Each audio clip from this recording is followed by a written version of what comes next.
Hello friends, ഞാനിന്നൊരു ആവോലി പച്ചക്കുരുമുളക് ഇട്ട കറിയാണ് വെക്കുന്നത്.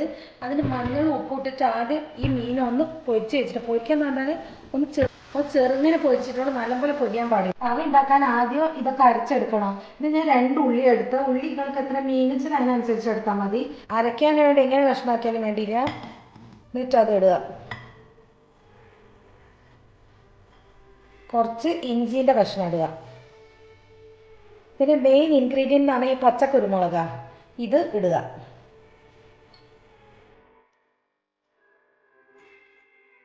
ഇനി ഇത് നല്ലോണം അരച്ചെടുക്കുക. ഇത് അരച്ച് വെച്ചിട്ടുണ്ട്.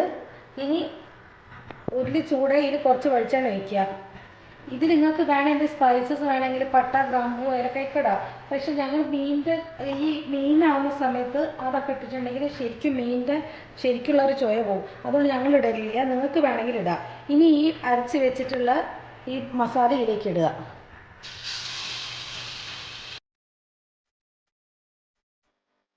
ഇതിനകത്തേക്ക് മിക്സിയുടെ ബൗൾ കഴുകിയിട്ടുള്ള വെള്ളം ഒഴിക്കുക.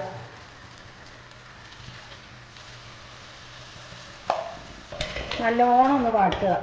ഇതിൻ്റെയൊക്കെ പച്ച മണം പോകണം. ഉള്ളിൻ്റെയും പിന്നെ കുരുമുളകിൻ്റെയും ഇഞ്ചിൻ്റെയും ഒക്കെ. അപ്പോൾ അത് വരയ്ക്ക് ഒന്ന് വാട്ടുക.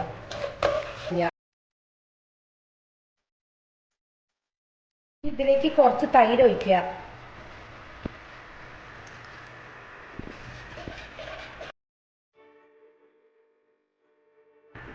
ഈ കുറച്ച് മഞ്ഞൾപ്പൊടി, പിന്നെ മുളക് പൊടി തീരെ ഇല്ല. കുരുമുളകിൻ്റെ എരിവ് ഉണ്ടാവുക. അപ്പോൾ കുരുമുളക് നിങ്ങൾ നോക്കിയിട്ട് വേണ്ടത് എടുത്താൽ മതി. പിന്നെ 1 സ്പൂൺ മല്ലിപ്പൊടി.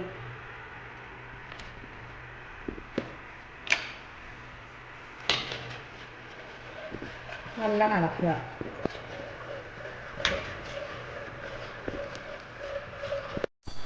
ഈ കുറച്ച് ഉപ്പ് ഇടുക. ഒന്ന് ഇളക്കിയിട്ട് ഈ മീനൊക്കെ എടുത്ത് പൊരിച്ചെന്ന് പറയാൻ പറ്റില്ല, ഒന്ന് പൊരിഞ്ഞിട്ടുള്ള 2 സൈഡ് ഇത് ഇങ്ങനെ ആവാൻ പാടുള്ളൂ. എന്നിട്ട് ഈ മീനെടുത്ത് ഇതിൽ വെക്കുക.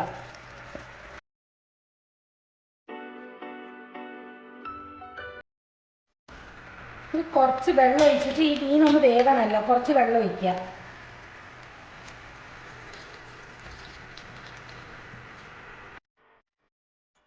ഇനി ഇത് ചെറുങ്ങനെ വെന്ത് വരുമ്പോൾ ഒരു തക്കാളി അടിച്ചിട്ട് അത് ഒഴിക്കുന്നുണ്ട്.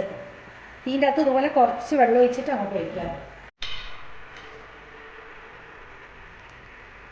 മീനിൻ്റെ ചുവ വന്നിട്ടുണ്ടോ?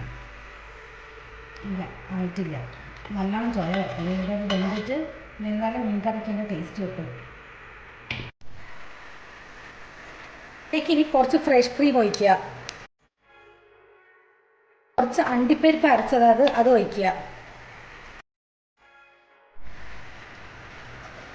ഇനി ഒന്ന് തിളച്ചോട്ടെ. ഇതിൽ ഉപ്പ് നോക്കി നോക്കുക.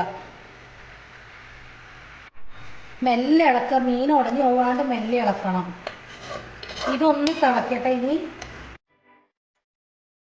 കുറച്ച് മല്ലിയില ഇടുക, ചെറുതാക്കി മുറിച്ചിട്ടിട്ട്. പിന്നെ 2 പച്ചമുളക് അതും നെയ്യതാക്കി മുറിച്ചിട്ടിടുക. നല്ല ടേസ്റ്റ് എങ്ങനെ ഉണ്ടാക്കിയ പച്ചക്കുരുമുളക് നല്ല ടേസ്റ്റ് ഉണ്ടാവും. ഇതുപോലെ എല്ലാവരും ഒന്ന് ഉണ്ടാക്കി നോക്കുക. ഇഷ്ടപ്പെട്ട് ലൈക്ക് ചെയ്യുക, കമൻറ്റ് ചെയ്യുക, ഒന്ന് സബ്സ്ക്രൈബ് ചെയ്യുക.